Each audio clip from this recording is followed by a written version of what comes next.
If you need to manage shared file permissions in OneDrive, this quick guide will show you the safest way to do it.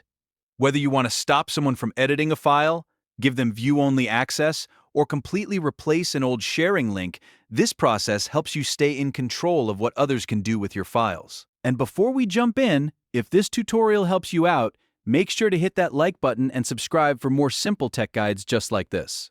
First, open OneDrive in your web browser and sign in with your Microsoft account. Once you're inside your OneDrive dashboard, find the file or folder that you already shared. This could be a document, a spreadsheet, a presentation, or even an entire folder. After you locate it, open the sharing options by clicking Share, then choose Manage Access. This is where OneDrive shows you the current permissions and links connected to that file. Now, here's the important part.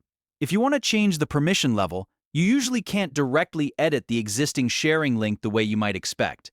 Instead, you need to remove the old sharing link first. So go ahead and delete the existing sharing link from the Manage Access section.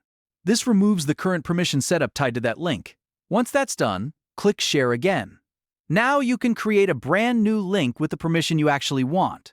For example, you can set it to view only if you want others to read the file without changing it, or allow editing if you want them to collaborate. Take a second to review the link settings carefully before generating it, because this is the step that controls exactly how your file is shared. After you create the new link, send it to the person or people who need access. That way they'll only use the updated permission level, and you'll avoid confusion from the old link. This method is especially useful if you've already shared a file and later realize the access level is not right. Maybe too many people can edit it, maybe the link was shared with the wrong group, or maybe you just want tighter control over the file.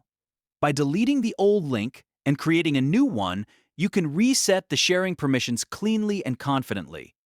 If you're managing multiple files in OneDrive, this is a simple habit that can help keep your documents secure and organized. And that's really all there is to it.